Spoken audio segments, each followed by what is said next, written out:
Shock Monkey Radio's entertainment for adults, by adults, and the views and opinions expressed here do not reflect upon the sponsors or FXBG Public Radio. For additional information, please refer to the United States Bill of Rights. Stand warned. When you get to be our age, my age, you start to think about, what could have been, what you could have done. Like, what if I didn't join the Navy? What if I didn't, what if instead of joining the Navy, I joined the Marine Corps? Or the Army? What have you. But, if you think about yourself for a little while, you start to feel narcissistic and you're like, I'm bored. And so I started thinking, what if EK joined the Navy? Oh, my God. And I was thinking, it could have been good for him. I think he would have done okay. Because let's be honest, what are you, like 4'11"? I'm 5'5". You're 5'5".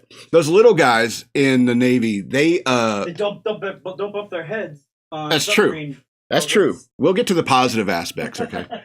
But I'd be honest, your boot camp would have sucked because I remember the little guys. Because when you start marching, they line that guys up according to height, and that's the idea of making uniform. You don't want like a sea of little guys and a big tall guy in the middle of them. It doesn't look uniform that way. So they line guys up by height, and so people like EK would always be in the back.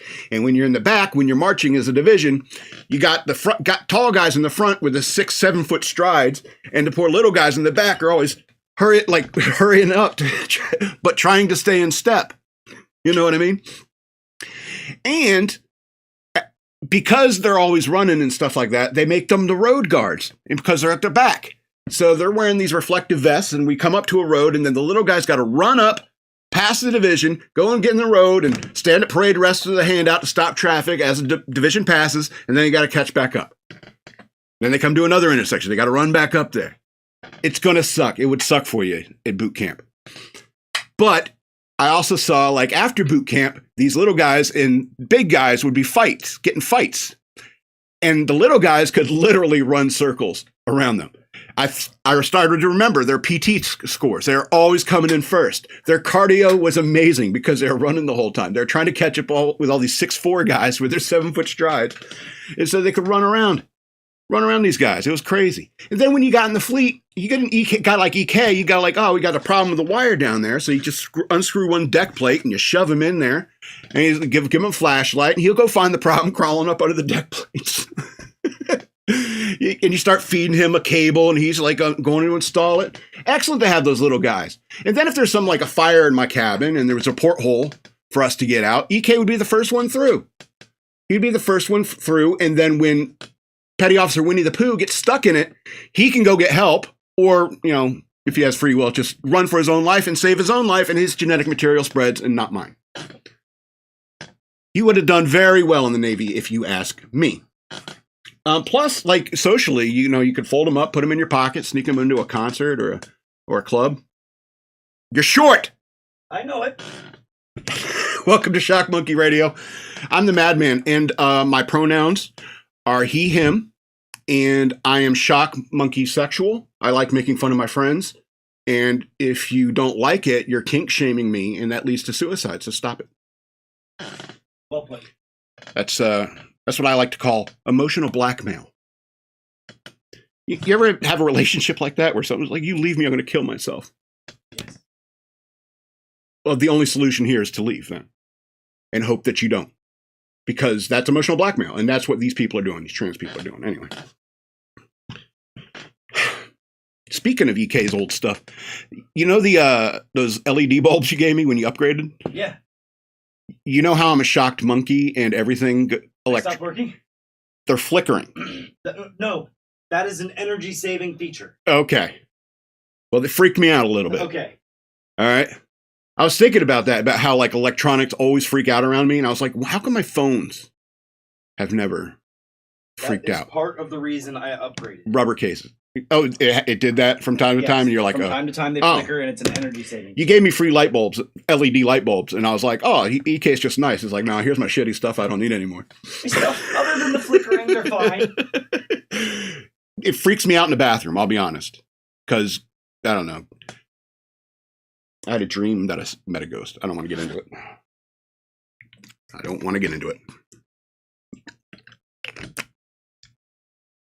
A couple weeks ago, we went over to Lake Placid, New York. my old stomping grounds, and I was talking about fishing and stuff like that. Well, my dad saw that video, and he says, "How come you didn't mention all the fishing buckets?" And I was like, "Ooh, I didn't think it was necessary for the audience to know that." Oh shit! I just brought it up. Well, I guess I'm gonna have to tell you now. Yeah, I would go fishing. I'd catch fish, pull them out of the Mirror Lake there, and I'd find a bucket because there was stuff like that laying around, and or I would like bring them back on a stringer, put them in a bucket at home in water, and my dad would come home from work and he'd get out of his car and there's some sloshing in the bucket. He's like, "What the hell?" And he looks down. There's like a bass and 2 perch in there living out their final hours from a sadistic son. And so it happened quite frequently. And he's like, "Why do you do that? We're not going to eat them. You're not going to eat them. I know you don't like fish." And I was like, "I don't know. I felt like maybe mom would want to make some fish one day. Your mom's not going to want to eat those fish." I was like, "Okay." Finally, I learned my lesson. Stop doing that. And I don't know. I guess that was kind of like where I was emotionally at. I was like a cat who killed a cricket and brings it to the top of the stairs and stands there proudly by it. Like, "Look what I brought as a tribute to the family. I got this for you. A bass and 2 perch." It was like, it's funny because you'll play these role playing games on and you do fishing quests or whatever, and yeah. Sometimes you get an old boot, sometimes it's tangled fishing line, and sometimes you get 2 small bass and a perch. It's like, but I don't even have the skills to cook it, so I'll just put it in a bucket, leave it in my garage to die. Ugh. Anyway, fun memory about how one earns the name, the Madman. So I've been playing that Ascension WoW. And I'm level 70 now. Van Saint is my name. Alliance. And I met this priest a while back. Jordan Peterson, I think his name was. And he said to me, and I'm kind of like a holy warrior. Just hang out with priests a lot. And he said to me, "You need to learn how to embrace your shadow." And it kind of stuck in my head for a while. And I didn't know how to deal with it. I didn't know what he meant by that. So I was in the hinterlands at the time. And there's a Silvermane wolf. And I don't know. I liked him. He seemed nice. I didn't want to kill him. So I tamed him. I made him my pet. I named him Shadow. And so if you're ever in Azeroth and you see a guy named Van Saint and his dog wandering around, and he's always Van Saint embraces Shadow. Van Saint hugs Shadow. And I'll tell you, figuring this out has been so good for my soul. I feel so much better every time I embrace my Shadow. Maybe it's just that I miss my real dog. And so I can get one in the game and somehow find a way to integrate my shadow into my life in order to, I don't know, become a better, more whole person. It's a metaphor. Did you see the metaphor? There, it's gone. If you don't know what a metaphor is for cows, moron. Anyway, we're moving right along. Are you okay? Yeah. You look like you're mad at me. You still pissed about the short stuff? Oh, I just don't understand how you found the one squeaky chair. Oh. Sorry. Does it bother you guys? I'm sure they don't notice it. I just noticed. Well, here's the thing. What is that sound? It's good to have somebody who's on the spectrum, like you, on that kind of stuff, because that kind of stuff drives you nuts. I understand. And it's just like, I couldn't figure out what it was at first. Like, it's the fucking chair. Yeah. It was like that one body cam video I saw where the cop was walking by an ice cream truck and I heard the music. Acorn, right? No. He was walking by, he was going to talk to somebody, and there was an ice cream truck right next to him. And I heard the music, and I stopped watching the video and looked out the window. Same. Anyway, yeah. I was like, oh, I'm such a fat ass. Winnie the Pooh. Callbacks. I don't think it's chairs. I think it's the table. Oh, the table? Yeah. Yeah, I tried to fix it, but... I'll do the Steven Crowder. Have my hand stuck in my crotch. Anyway. Speaking of hands stuck in my crotch, I was thinking about my 20th high school reunion that I didn't go to. And you'll find out why here in a bit. Why I was thinking about it and why I didn't go. When it happened, like a Facebook group popped up. I graduated in 95, so this is 15? This was going on. A Facebook group popped up in my class and like a reunion committee and stuff like that. And I joined it and I perused it and stuff like that. And the time for reunion was coming up. The ticket's going to be pretty expensive, you know. Guys I went to high school with have been a fairly successful group of people. And good for them. And so the tickets were pretty expensive and I'm just a poor, starving artist. And I was like, I don't know if I'm going to get enough money so I can go to this because I'm kind of curious, you know. And so I didn't think I was going to make it. I didn't think I was going to have enough money to buy a ticket. And it got real close to the date, and I made this post. And I hadn't posted. Well, I did post. I made a couple posts saying like what I've been doing the last 20 years. Talking about the Navy and 9/11, all that stuff. And so I got real close, and I was like, I scraped up enough money that I think I could get a ticket.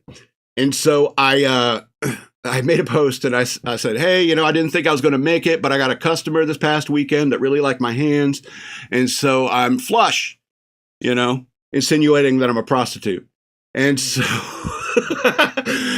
and I don't know how many of you people watching are friends I went to high school with who like start following me on social media ever since I made that post, because there was a few people that like laughing their heads off. Then there's a couple of angry posts. I can't believe how inappropriate this post is and blah, blah, blah. And I was just like, at that moment, I was like, I'm not going to this thing. It's not worth my time and money. I was busting my ass trying to make the money so I can go, screw you guys. You're still the same uptight people. Most of you, a lot of you, some of you are cool. But, at the end of the day, I embarrassed myself. And so, and a lot of people will think that at the very least, but you know, I'm not ashamed of who I am or who I've become since high school. And I think that's the whole issue with people when it comes to freedom of speech and people saying, you shouldn't talk like that. You shouldn't say stuff like that. It's like, I don't care what you think. You know, I like who I've become. And this is the only me I can imagine myself as. Yeah. You wanna find out why I was thinking about my high school reunion? I watched a movie. Let's do a movie review. EK's excited. He likes the movie reviews. A lot of people do. That's fine. So I watched Grosse Pointe Blank, 1997 flick. I saw this before I went in the Navy, and I didn't completely get it until I watched it this last time. Now, I kind of got it the first time because I was like, Mini Driver back then, yeah, I would. You know, but her character is just awful. You know what? Today I'm going to use my notes. All right. So here's the premise of the movie. It is a professional hitman played by John Cusack. He goes to his high school reunion, his 10-year high school reunion, on his therapist's orders. And I use orders in quotes because it's just a therapist that he harasses and threatens into treating him. And he goes and talks about his problems, and the doctor, I mean, it's very clever, like low-key comedy with this overarching sense of terror. It's really kind of a brilliant film. All right. And it's interesting because it takes place, Grosse Pointe is a suburb of Detroit. All right. And it's interesting because John Cusack's character and Dan Aykroyd's character in this movie are having a disagreement about a union, which is ironic that this is taking place in Detroit because, I wonder what killed Detroit. The frickin' unions. All right. And John Cusack is conservative enough to say, no, I don't want to be a part of your stupid union. You know, and Dan Aykroyd's pushing the whole unions are the best thing for America kind of thing, even when it comes to hitmen. And I think the irony that it takes place in a suburb of Detroit is pretty poignant. Plus, there's a play on words, point blank. Anyway. So you get really interesting like background on his character, like what kind of person becomes a hitman. And it's and you get this brief moment where he sees his mother, and his mother's out of her mind. She's very, very out of it. She's lived in assisted living, and she doesn't even recognize him. You're a handsome devil. What's your name? That she says to him. He he reprises that line a couple times in the movie. Pretty good. How did they do that? 3 times they did it, yeah. They also have one scene, which was brilliant, talks about his father, where he comes up to a grave in the graveyard, pulls out a bottle of J&B, I think it is, and dumps it on the grave, drops the bottle, and walks away. Says so much about a character. When you see his mother, you see his father, him interacting with his father, I should say. And then his relationship with Minnie Driver's character, who is probably the worst DJ I've ever seen. You know? First of all, your radio station has a window leading to this, where you can see the people on the street and the cars on the street, and you're sitting there talking on the radio, interacting with people walking by, like people on the radio know that. All right?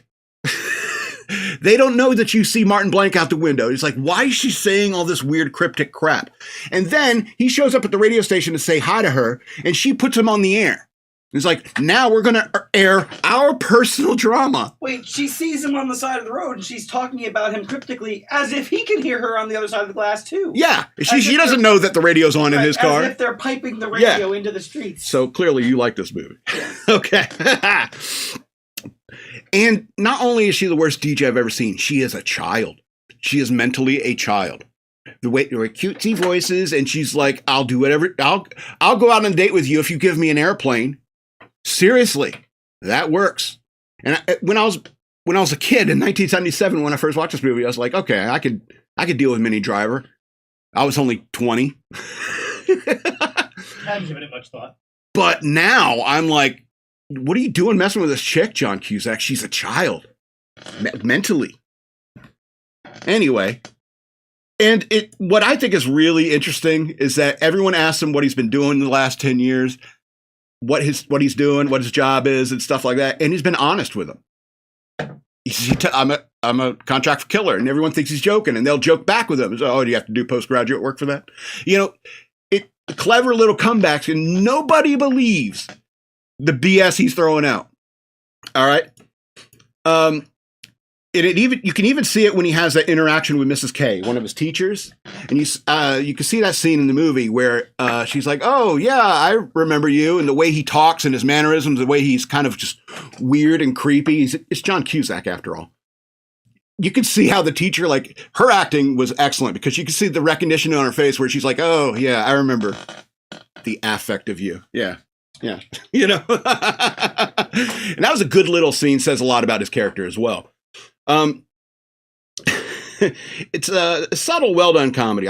It's really good. Yeah, I don't want to spoil the ending because he's putting off the contract kill that he's supposed to do when he's in Grosse Pointe or Detroit, and he's been putting it off because he's been going through this drama, you know, and there's these like people following him and the competitors and stuff like that. And then people start dying, and then people's like, oh, and then Jeremy Piven's like, oh, I guess you weren't lying.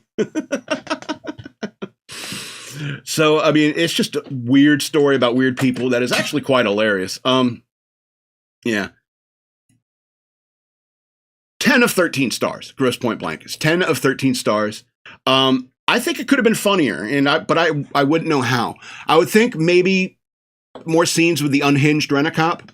Mm-hmm. Remember that guy? Yeah. Because the scene where Jeremy Piven's showing a house to people, and the rent-a-cop comes up and he's like, yeah, I was just checking out. It's my job, to check out, make sure everybody's okay. And he's like, it's like, I show houses here, man. I show houses in this neighborhood. Yeah, but technically at this point, I'm more of a part of this neighborhood than you are at this point. So, I mean, he's real weird about it. And then there's a scene where he comes up and interacts with John Cusack at the actual dance.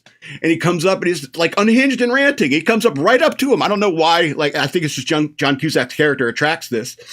And so he just comes up to him and he goes, "Did you see those people with who are on the National Honor Society have little stars next to their names on the name tag? Why does it matter that 10 years ago you're on the National Honor Society? What does it matter? Hey, check this out." And he pulls out a gun. That's a really good scene because very accurate to real life scene. Well, yes. And it's funny because it's kind of you see how normal people are living, the normal people he runs into at his high school reunion. And then there's him and what he does. And then there's that unhinged guy. And it's kind of like, It was like, I guess I got some aspects of my life together. It's not everything. And that's the whole point of him holding that baby and realizing it's like, maybe I'm not doing what I should be doing. 10 of 13 stars. I immediately thought of that movie, Mr. Right. Such a great movie. That's a pretty good movie. I don't believe that what's her face? Hannah Kendrick can just learn to catch knives thrown at her after a pep talk and a little dancing lesson. And then giggle about it. Yeah. That's yeah. Knife in my head. Oh, I'm so in love because she threw knives at me. Anyway, it's serious business. Anyway, let's get into the news worth knowing. Did you skip something? No. I don't think so. What was this? Just that scene where Jeremy Piven realizes, oh, you're not. I guess I didn't realize that was from the movie. Yeah. That's the hitman comes. He realizes, you are a hitman. Yeah, and his friend gives him the pen. I get it. And he kills the guy with the pen. And later he's downstairs getting club soda and putting ice on his face. And he's like, hey, good to see you, man. Thanks for the pen. Because he didn't bring a gun to his high school reunion. He thought it'd be bad form or something like that. I don't know. Yeah, let's get into the news worth knowing.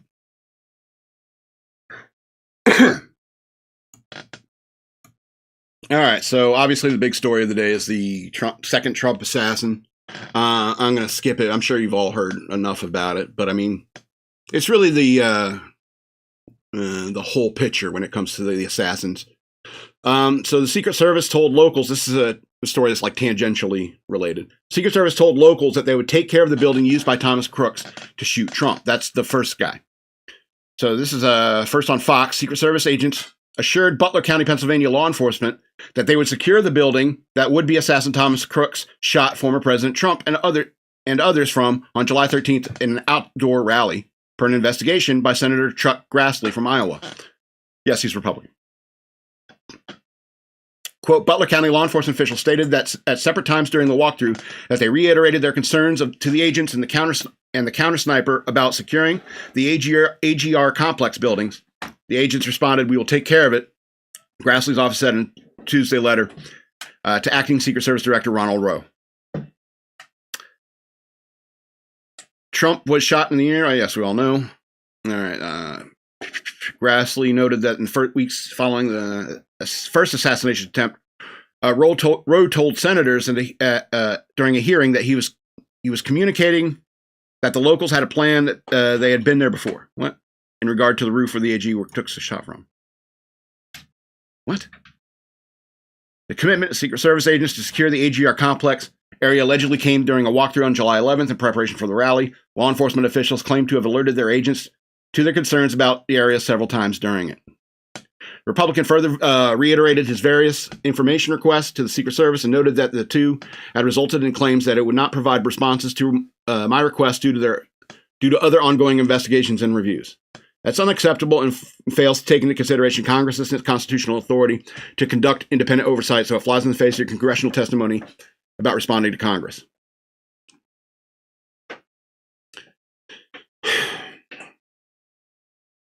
Now, when it came to the second attempt,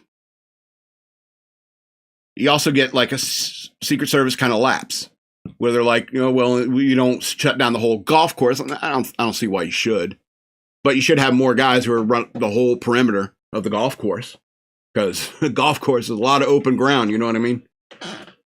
And people are like, 400 yards away. It's like, I don't know if you know how far like rifle bullets can go. All right. All right. So, and I've shot targets at distance. Okay. It's not hard. All right. So, I mean, it seems like somewhere up the chain, he's not getting the protection he needs because of the threat level on his person. All right. I was just saying to EK about how, like, what are those Secret Service agents that are guarding President Biden right now thinking? Like, what the hell are we doing? Nobody wants to hurt this man. Nobody wants to kick a dog that's dying. You know what I mean? And so I'm sure there's probably capable Secret Service agents guarding him or Kamala, knowing nobody wants to take a shot at them. and wondering is like, what are those Secret Service agents over there doing? It almost seems intentional. Now, you can't sit there and point at the left and say, you have been calling him a Hitler for over a decade, and you wonder why people are taking shots at him. You can't do that. You've been calling him, similar to Hitler, a despot to come, even though he left peacefully once already. You know what I mean? If he wanted it, he could have taken it then, but he couldn't have anyway. So that's not, it's very hard to overthrow the U.S. government. Right? And in fact, the best way to do that is through peaceful, legal means like elections within our republic. Alrighty? The threat level on him is ridiculous. But we can't say, it's like, you can't say that because that's First Amendment. They have every right to call him Hitler. I'm sorry, I believe in the First Amendment that much. They have every right to call him Hitler as much as they want. The point is like, the Secret Service may have been like, or somebody up the chain has been like lessening the security on the most targeted man in the world, probably. I don't know. Maybe Hezbollah. Hamas people, maybe. So, I don't know. There's some culpability there. So, we'll see. I don't know about you, but I'm real excited about a whole bunch of people getting arrested because this deep state stuff is crazy. It's crazy. Let's move on to the next story about why you shouldn't believe the polls. After all, people are shooting at Trump twice in 2 months. He's been shot at. Now, a CBS reporter finds only 3 Harris supporters in 3 Nevada restaurants. People are really excited about Trump, is the quote. After visiting 3 different restaurants in Nevada, CBS correspondent Adriana Diaz admitted she could only find 3 people planning to vote for Vice President Kamala Harris, while the rest were really excited about former President Trump. Diaz toured restaurants in Reno, North Vegas, and Pahrump as part of a 3-meal segment on CBS Mornings, where reporters visit battleground states to gouge public opinion. Anyway, it's kind of a good idea. I like that. Though a Republican has not won Nevada since 2004, co-host Tony Dokoupil, reported the state remains in a statistical tie between Harris and Trump. Diaz surprised the show's hosts on Monday by revealing that she found it hard to find Harris supporters. This is a quote. What was really incredible, in every single restaurant, of the people willing to talk to us, we could only find one Harris supporter in every restaurant. And we left no stone unturned, so they probably asked everyone. I approached every single person except for this one guy, but people are really excited about Trump, Diaz says. Why didn't you approach that guy? He was sketchy, smelled funny. I think he had a knife. In Pahrump, married couple Leanne and Stephen Schaefer openly expressed their support for Trump and their concern for the country. Quote, I want someone who's strong, who demands respect and gets respect and can deal with foreign leaders. I think Trump's the guy, Leanne said. Stephen added, I tell you, I've never owned a gun in my life, and I own 4 of them now. I fear for our country. Holy cow. Oh, man. Another group of women explained frustrations with the economy, linking it to the current administration. Everything has gone up. Everybody feels it at the grocery store, the gas pumps, and yes, I do attribute that to President Biden. I think they just keep throwing money at it. They think if they keep throwing money at it, they'll fix the problem. Same as the old house. Oh, let's just keep fixing it. Sometimes the solution is to tear it down and rebuild. Yeah, kind of like the White House. I think the White House needs to be updated. You know, from what I hear, it's like old and nasty, stinks. It's old. You know, I mean that makes sense for a house, not necessarily a whole nation. And I think it's funny that CBS is actually saying this. I don't know. CBS is kind of, anyway. I think it's interesting that even like people on the left are starting to realize that we shouldn't believe the polls. Because let me ask you something. If you are these poll takers, you got to understand all these poll takers are all media driven, all leftists. You know what I mean? And so if they get a poll back that says Trump is 70%, and Harris is like a 21%, and the rest have forgotten that what's his name, Kennedy, is off the ballot. They wrote him in. You know what I mean? There's no way they're going to report that. And so they're compromised to say, we'll just say that it's about the same within the margin of error. Harris slightly ahead. And then they probably have arguments. Well, if people think that she's slightly ahead, they may not come out and vote for her. Well, then we'll make it look like Trump's slightly ahead.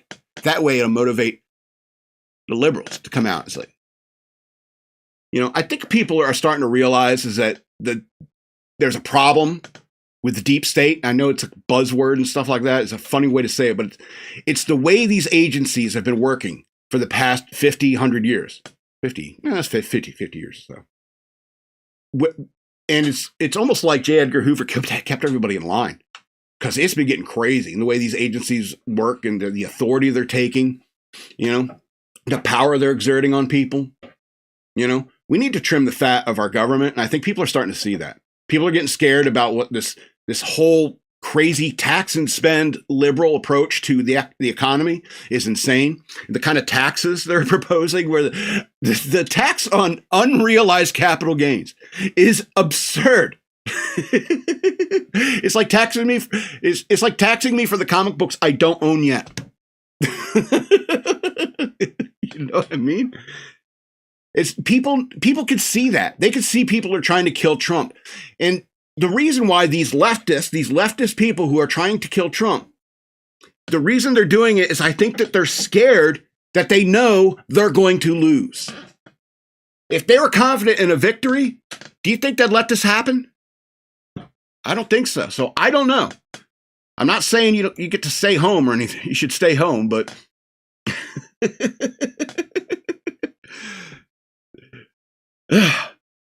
go vote for Trump, because Harris is what the hell is she? Nobody knows what she is. She's a puppet. She's just a little sock puppet who could say, that's racist, okay? You're being sexist. Let's go on to the next story. And I'll be sexist and racist to Karine Jean-Pierre, who is scorched for utterly heinous response defending Biden-Harris rhetoric, calling Trump a threat. All right, so the White House press secretary, KJP, was skewered online for defending the administration's rhetoric about former President Trump following the latest assassination attempt against him. After he was rushed off a West Palm Beach, Florida golf course this past Sunday because the Secret Service discovered a gunman in the bushes, Trump argued that the President Biden and Vice President Harris rhetoric is what's causing him to be shot at. They put shot at quotes because they know that's wrong. That's the way he talks, During a press briefing on Tuesday, Fox News senior White House correspondent Peter Doocy asked Jean-Pierre. He's the only one that asks any interesting questions. I know it's his Fox, and the Fox is going to say what he asked, but he's the only one that gets a response. It's not just platitudes. Anyway, so he asked her how many more assassination attempts on Donald Trump until the president and vice president and you pick a different word to describe Trump other than a threat. Jean-Pierre told Doocy that she completely agreed with the premise of his question, calling the way he asked it as incredibly dangerous because Americans are watching. Social media commenters were quick to condemn Jean-Pierre and as an unapologetic part of the problem.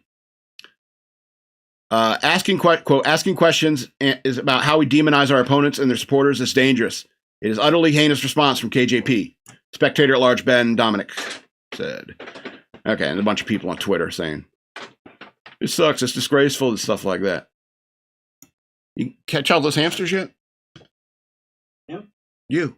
Me. Yeah. I know, it sounds like you're chasing hamsters. I might be. You're worried about the audio.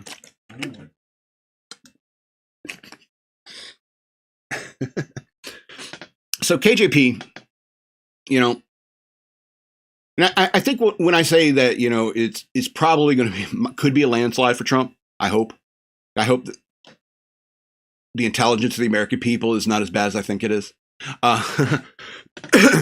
And the reason I see that is they're being so obvious about their duplicity. They're so obvious about their lies, and how horribly they've been running things. they're so obvious about it. I think that people are catching on, and they're like, just wants straight answers. Trump may say things in a goofy or stupid way, but he'll address the issue. You know what I mean? He may go off into a long tangent talking about his, my tariffs. They're brilliant tariffs. Everything I do is brilliant. But he'll address the issue eventually. Karine Jean-Pierre has been going nothing but, why are you bothering me? Shut up, Peter. Shut up. That's what she's been doing. I think people see that. Anyway, what a horrible person she is. Let's go to the next story. These are the last of the funnier. No, okay. Let's talk about something terrifying. Something outside the U.S. So Israel was behind Lebanon pager attack targeting Hezbollah, senior U.S. officials, as new blasts reported. I don't know if you heard about this, but I guess I'm never carrying a piece of technology with me ever again. Because I read this headline and I was like, remember Zorg and his exploding payphones? Oh, it's diabolical and kind of brilliant on the part of Israel. So let's go on to this story here. Senior U.S. official has confirmed to Fox News that Israel is behind the explosions of pagers used by members of Hezbollah in Lebanon, as fresh blasts are being reported in Beirut. Near simultaneous detonations of pagers used by those belonging to the Iran-backed Hezbollah terror group killed at least 12 people, including 2 children, and wounded nearly 3,000 on Tuesday. That's a lot of wounded. The development comes with multiple blasts. Well, it's probably Hezbollah reporting it. Development coming as blasts heard in Beirut on Wednesday during a funeral for Hezbollah members and a child that was killed in Tuesday's explosions. Oh, you got to mention the children twice, don't you? Hezbollah's Al-Manar TV reported explosions in multiple areas of Lebanon, which resulted in walkie-talkies detonating. Oh, my. U.S. Embassy in Beirut later issued a message that said, following explosions of communications devices in Lebanon on September 17th and 18th, the U.S. Embassy reminds U.S. citizens to exercise security awareness of their surroundings, maintain a low profile, and take appropriate measures to ensure the safety and security. Or just leave. If you're American, you should really get out of there. I don't know why Ben Shapiro goes all the time. I guess he has an entourage of bodyguards. Quote, the widespread nature of these ongoing events has led to the reduced availability of bed space in hospitals, limited access to doctors, and has resulted in general reduction in routine care in medical facilities. Until the situation stabilizes, U.S. citizens should anticipate limited availability of medical care in Lebanon, and most notably in the city of Beirut. U.S. Embassy further reminds all U.S. citizens to avoid travel to Lebanon due to the safety and security concerns. Hezbollah is also claiming Wednesday who have attacked Israeli artillery positions and rockets in the wake of the blast, Reuters reports. American official told the AP that Israel briefed the United States after Tuesday's attack, in which small amounts of explosives hidden in pagers were detonated. The person spoke on a condition of anonymity because they were not authorized to discuss the information publicly. I hate that. Makes me so mad. So, I saw this, and it's terrifying, obviously. Of course, I haven't used a pager since the 90s. But, it is kind of a lower tech thing. It uses minimal data, pagers, and you can send like coded information on it. It's actually kind of clever that they still use that technology. But you got to think about Israel thinking about this stuff, like planting pagers that they know that Hezbollah is going to get their hold of, making sure that they're using them. And you can probably track all that stuff. And then you do the Zorg button push. And boom. Wow. So that's kind of terrifying for the whole world. And you could say what you want about Israel. I think Israel is right to do that. I think that Hezbollah is evil. I think that Hamas is evil. And I think the people backing them, like Iran, are evil. Because they're like... nah, we wouldn't take any refugees from Palestinian refugees. No, they can stay there. They want them there. Anyway. Yeah, I think they're evil. I think Israel isn't the right because here's the thing. Societies, they only win wars when they kill their enemies until a point where they're forced to surrender. you know. And when you do something like that, you know, you could terrify all of Hezbollah, Hamas, Iran, and they're thinking, oh no, it's not going to be a rocket coming from the air. It's going to be a text, you know, my pager going off and I'm done. You know what I mean? And that's terrifying to your enemy. And it's like, hopefully that could scare this to like a moment of peace, maybe. Maybe Hezbollah, you know, they could all chill out for a little while. You know, they're going to be back at it sooner or later. But I mean, but the point is that you need to kill your enemy until they're terrified to fight you. And unfortunately, that means killing people. And that means collateral damage, like kids getting hurt and so forth. But, you know, you have to kill your enemy. And if your enemy hides among the population, that's on them. Any other military in the world does something like that, hides among hospitals and stuff like that, that's a war crime. But nobody takes them up on it. That was weird. Nobody calls them to the table over it. Because you can't deal with those people. So good for Israel. And people have forgotten that that's how you win a war. You have to kill your enemy until they're terrified and they don't want to fight you anymore. All right, let's get into these lighter subjects. And then we're out of here. Yeah, did you see something weird happen on screen? Yeah, and I lost my audio here, but it's still showing there. Okay. Happier stores and 2 happier stores, and then we're out of here. Ingredient found in Doritos turned mouse's skin transparent and may have medical applications. So why am I not invisible? I've eaten a lot of Doritos. Scientists at Stanford University were recently able to make a mouse's skin transparent using common food dye.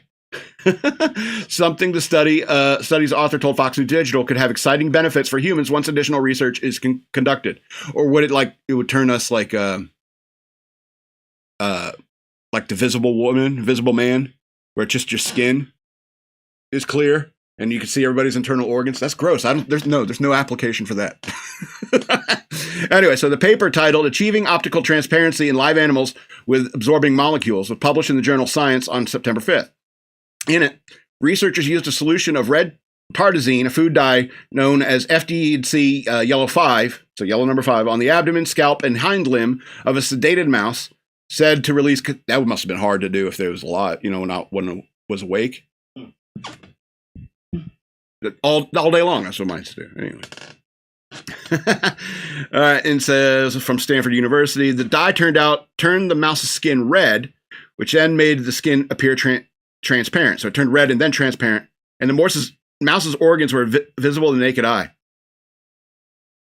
So it is like a visible man, visible woman. Researchers believe this is the first non-invasive approach to achieving visibility of a mouse's living internal organs. Is it temporary, or is it like effects are not permanent? Said, oh, okay, now I see some applications. Mouse's skin returned to normal once the dye was washed off. The result of the study surprised even the researchers. The most surprising part of this study is that we expect dye molecules to make things less transparent. Yeah, that is interesting. Said Dr. Gusong Hong, assistant professor of material science and engineering at Stanford and senior author of the paper. He said in an email to Fox News Digital. For example, if you mix blue pen ink in water, the more ink you add, the less light can pass through the water. Oh, I see what you mean. Yeah. Huh. Thanks for dumbing it down for me, Doc. Yet the tartazine was dissolved in skin or muscle, normally opaque materials. The clearer the material becomes, but only in the red part of the light spectrum. This goes against... Oh, there's pictures. Can you pull that up? That is wild, though. Because, like, if you have, like, having some problem with your liver or something like that, and they could just rub this dye on you and take a look at how it's running as gross. The before and after picture? Yeah. And you have some sort of problem with an organ, they could take a look at it while it's living without any surgery. Usually they have to cut you open just to take a look. But that's kind of amazing. We've got to, the study's been done with animals, the ability to make skin temporarily transparent, offer a variety of benefits of biology, diagnostics, and even cosmetics. Hong told Fox News Digital. It's gross, NSFW, I guess. But, uh-oh. Okay. The technique could potentially make blood draws less painful by helping phlebotomists take the blood by finding your vein. Very simple application. Who has not have like given blood or gotten given blood or someone takes your blood and I need a couple tries of this. Oh, thanks, doc. Nurse. Thanks, nurse. Not pleasant. No, it's not pleasant. But if you have this, it like, yeah. Isn't that wild? That's true. Isn't that wild? That's amazing. I guess I wasn't like rubbing Doritos on my face all the time. I guess it is Cool Ranch. Does Cool Ranch have yellow 5? Thanks for taking that away immediately. But that is incredibly cool. That's good news. Yay, scientists. Hey, Stanford University, you're doing something good. That's what I think. That's what I think is like there's still Weird, this but good. weird but good. Yeah. That's pretty cool. Let's talk about people and their nasty ass feet on their planes. You know, I read this headline and I was like, they allow that at all? It's been a long time since I've been on a plane, but airline passengers could be removed from flights before going barefoot. Etiquette expert, who cares about that? Here's the thing. I think that if somebody takes their shoes off, like even if you have socks on a plane, you're out of your mind. You know, there was a whole joke about it in that movie, Planes, Trains, and Automobiles, about what an asshole John Candy was for taking off his shoes and socks. Oh, my dogs are barking, flipping his socks around. It's like, that's so nasty. That is so nasty. I'm not even reading the story. I'm already mad that I see people's feet everywhere. People wearing flip-flops. It's September. It's raining. There's people wearing flip-flops today. It's crazy to me. I don't want to see your feet. I don't want to see your toes. You shouldn't be wearing Crocs anyway. Grow up and be an adult and wear shoes. All right? Plus, every time I see somebody's feet out in public, I think about that scene in, what was that, Road Trip? University of Austin? Oh, yeah, was that Road Trip? Yeah. Where Amy Smart gets on the bus and that guy comes up and licks her feet. You know, every time I see that stuff, you know, I'm like, you know how many foot perverts are out there? Too many. Yeah. Keep your shoes on. Because you could be at the beach and some guy's just like, oh my God, I got to stay face down for a while. You know what I mean? Sick of seeing your feet. And here's news flash. Your feet stink. They stink. You know how I know? My feet stink. They stink. Particularly at the end of the day when I've been walking around and, you know, and stuff like that. Or if I'm waiting, you know, standing in line at TSA, you know, get patted down and stuff like that. It's not gay if it's TSA. I don't know if you saw that video, but that guy cracked me up. Anyway. So, I mean, don't take off your shoes on a plane. That is so gross. And the pets, your emotional support animals, leave your pets at home. What are you doing? That is even worse, if you ask me. You need to have animals sitting next to you so you can fly. You're probably not right. ready to fly. Say you're about to cook dinner, and I jump up barefooted on your counter and start walking all over it. Or worse, your cat does that. That is disgusting. You could get sick. You could get sick by accidentally eating toe jam from a human or a cat. Anyway, my short show today. Shorter show. I don't know. I had fun. You have fun? Oh, yeah. All right. I want to remind you again that I have Patreon. Go to patreon.com/shockmonkeyradio. Become a patron today. I'd very much appreciate it. Use the hashtag shockmonkeyradio if you want to send me money through Cash App. You can follow me on social media at DenalSaw on Twitter. That's the word wasteland spelled backwards. And on Instagram at SLRobbins13. Hey, is there a button you got to check to so that I could watch chat replay later?